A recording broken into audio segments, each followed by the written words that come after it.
1969ஆம் வருடத்தின் தொடக்கத்திலிருந்தே சிவாஜி அவர்கள் நடித்த படங்கள் வரிசையாக வந்த வண்ணம் இருந்தன. சிவாஜி அவர்கள் சரோஜா தேவி, நாகேஷ், தேங்காய் சீனிவாசன் முதலானோர் நடித்து டி.என். பாலு இயக்கிய அஞ்சல் பெட்டி 520 திரைப்படம் ஜனவரி மாதம் வெளியானது. முழுக்க முழுக்க காமெடிக்கு முக்கியத்துவம் கொடுக்கப்பட்டு எடுக்கப்பட்ட திரைப்படம் இது. சிவாஜி அவர்கள் சரோஜா தேவி நடிக்க ஏசி திருலோகச்சந்தர் இயக்கத்தில் அன்பளிப்பு திரைப்படம் அடுத்து வெளியானது. இயக்குனர் கே. விஜயன் இயக்கத்தில் சிவாஜி அவர்கள் நடித்த காவல் தெய்வம் வெளியானதும் இந்த ஆண்டுதான். ஜெயகாந்தனின் கதையை நடிகர் எஸ்.வி. சுப்பையா தயாரிக்க அவர்களுக்காக சிவாஜி அவர்கள் நடிச்சு கொடுத்தாரு. சிவாஜி அவர்களும் பத்மினி அவர்களும் நடித்து ஏ.பி. நாகராஜன் இயக்கத்தில் குருதட்சணை திரைப்படம் அதே வருடத்தில் ஜூன் மாதத்தில் வெளியானது. முன்னதாக டி.ஆர். ராமண்ணா இயக்கத்தில் நடிகை பாரதி நாயகியாகவும் சிவாஜி அவர்கள் ஹீரோவாகவும் நடித்த தங்கச்சுரங்கம் மார்ச் மாதத்தில் வெளியானது.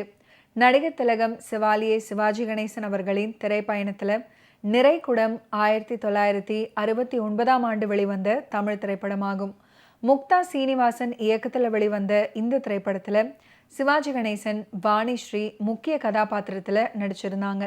ஆர். முத்துராமன், மேஜர் சுந்தர்ராஜன், வி.கே. ராமசாமி, சோ, மனோரமா, தேங்காய் சீனிவாசன், சச்சு, எம். பானுமதி, காத்தாடி ராமமூர்த்தி, வீரசாமி, ஜி. சகுந்தலா மற்றும் பலரும் நடிச்சிருந்தாங்க. இந்த படத்தின் இசையை வி. குமார் அமைக்க பாடல்களை கண்ணதாசன் எழுதியிருந்தார்.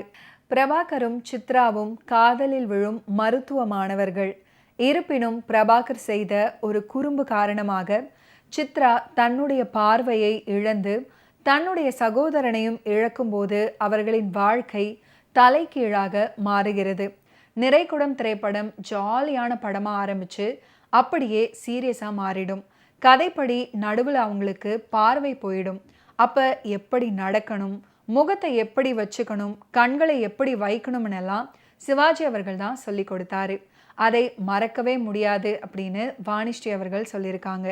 அதே போல் செட்டுக்குள்ளே வந்துட்டாருன்னா சிவாஜி சார் வெளியே போகவே மாட்டார். டைரக்டர் பேக்கப்னு சொன்னதுக்கு அப்புறம் தான் கிளம்புவார். மற்றவங்க நடிக்கிறதையெல்லாம் பார்த்துக்கிட்டே இருப்பார். நான் பேசுகிற தமிழையும் அந்த உச்சரிப்பையும் முக பாவங்களையும் கவனித்து பாராட்டுவார் சிவாஜி சார்.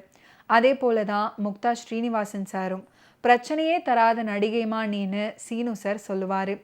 இல்லைனா அவருடைய 1000 பொய் படத்துலையும் நிறைகுடம் படத்துலையும் ஒரே சமயத்தில் நடிக்க முடிஞ்சிருக்குமா? மற்றபடி சிவாஜி சார் சஞ்சீவி மலை மாதிரி. அந்த மலையிலிருந்து வர ஒரு துகள் கூட மருத்துவ குணம் கொண்டதாக தான் இருக்கும். நடிப்பும் அப்படிதான். முதல்ல பார்வையற்ற கேரக்டர் பண்ணுறேன், அதை சிறப்பாக செஞ்சுருந்தேன்னா அதுக்கு சிவாஜி அவர்கள் தான் காரணம்.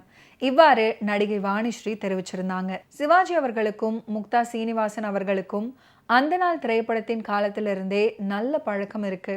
அதுக்கப்புறம் ஜூபிட்டர் பிக்சர்ஸில் அவர் வேலை பார்க்கும்போது இன்னும் நட்பு பலமானது. முக்தா ஃபிலிம்ஸ் கம்பெனி தொடங்கியதுக்கு அப்புறம் அந்த கம்பெனிக்கு காமெடி படம் எடுக்கிற நிறுவனம்னு பேர் வந்துருச்சு. அப்போது சிவாஜி சாரை வர வச்சு படம் பண்ணுறதுன்னு முக்தா சீனிவாசன் அவர்கள் முடிவு பண்ணார். சிவாஜி அவர்களும் ஒத்துக்கிட்டாரு. முக்தா ஃபிலிம்ஸில் சிவாஜி அவர்கள் நடித்த முதல் திரைப்படம் நிறைகுடம். காமெடியாக கலகலன்னு ஆரம்பித்து அதுக்கப்புறம் கொஞ்சம் சீரியஸ் ஆகிடும் திரைப்படம். எல்லாருமே ரசித்தாங்க. நிறைகுடம் சமயத்திலேயே 1000 பொய் படமும் ஒன்றா ஆரம்பிச்சிச்சு. அதில் நடித்த வாணிஸ்ரீ, மனோரமா, சோ, தேங்காய் சீனிவாசன், வி.கே. ராமசாமின்னு பலரும் 2 படத்துலையுமே நடித்தாங்க. நிறைகுடம் திரைப்படத்துக்காக டி.எம். சவுந்தரராஜன் அவர்கள் ஒரு சில அற்புதமான பாடல்களை பாடியிருக்காரு. அதில் ஒரு ஃபென்டாஸ்டிக்கான பாட்டு தான் விளக்கே நீ கொண்ட அப்படின்னு தொடங்கக்கூடிய பாடல். இந்த பாடலுக்கு உண்டான வரிகளை கண்ணதாசன் அவர்கள் எழுதியிருப்பார். நிறைகுடம் திரைப்படத்துக்கு வசனம் எழுதியது நடிகர் சோ அவர்கள். ஆனால் படத்தில் ஒரே ஒரு காட்சிக்கு கண்ணதாசன் கிட்ட எழுதி வாங்கிட்டு வந்ததை சிவாஜி அவர்கள் கண்டுபிடிச்சிட்டாரு அப்படின்னு முக்தா சீனிவாசன் மகன் முக்தா ரவி நினைவுகளை பகிர்ந்திருக்கிறாரு. அப்போதெல்லாம் சிவாஜி அவர்களுடைய படம்னா கொஞ்சம் இலக்கியமாக ஸ்டைலாக வசனம் பேசுறதுக்கு ஏதாவது காட்சி இருக்கான்னு விநியோகஸ்தர்கள் உட்பட எல்லாருமே எதிர்பார்ப்பாங்க. அதனால் சிவாஜி அவர்களுக்கும் வாணிஸ்ரீக்கும் கல்யாணமானதும் அப்படி ஒரு சீன் டயலாக்னு இருந்தால் நல்லா இருக்கும்னு முக்தா சீனிவாசன் நடிகர் சோ கிட்ட சொன்னார். என்னால் காமெடியாக தான் எழுத முடியும், இதெல்லாம் பண்ண முடியாதுன்னு பிடிவாதம் பிடிச்சாரு சோ. அதுக்கப்புறம் ஒத்துக்கிட்டாரு. மயிலின் தோகை போல் பறந்து கிடக்கிறது உன் கூந்தல் என்பார்கள், ஆனால் நான் அப்படி சொல்ல மாட்டேன். கணக்கில் அடங்காத உன் கேசம் அளவிட முடியாத உன் அன்பை சொல்லுகிறதுன்னு அந்த வசனம் நீளமாக இருக்கும். அந்த வசனத்தை சிவாஜி அவர்கள் படித்து பார்த்தாரு. டேய் இங்கே வாடான்னு சோவை கூப்பிட்டாரு சிவாஜி அவர்கள். இது நீயா எழுதுனன்னு கேட்டாரு. நீ எழுதின மாதிரி தெரியலையே அப்படின்னு சொல்லியிருக்காரு. டே சீனு, இந்த சோ பைய சொல்கிறதெல்லாம் நம்புறியேடான்னு கிண்டல் பண்ணாரு. ஒரு கட்டத்தில் சோவால் மறைக்க முடியலை. ஆமாம் சார், இந்த வசனம் நான் எழுதலை, கவிஞர் கண்ணதாசன் கிட்ட கேட்டு வாங்கிட்டு வந்தேன்னு சோ உண்மையை ஒத்துக்கிட்டாரு. மொத்த யூனிட்ல இருந்த எல்லாருமே சோவோட கலாட்டாவை நினச்சி சிரிச்சாங்க. இப்படி படம் முழுக்கவே நிறைய விஷயங்கள் நடந்திருக்கு. இவ்வாறு முக்தா சீனிவாசனின் மகன் முக்தா ரவி பதிவு பண்ணியிருக்காரு.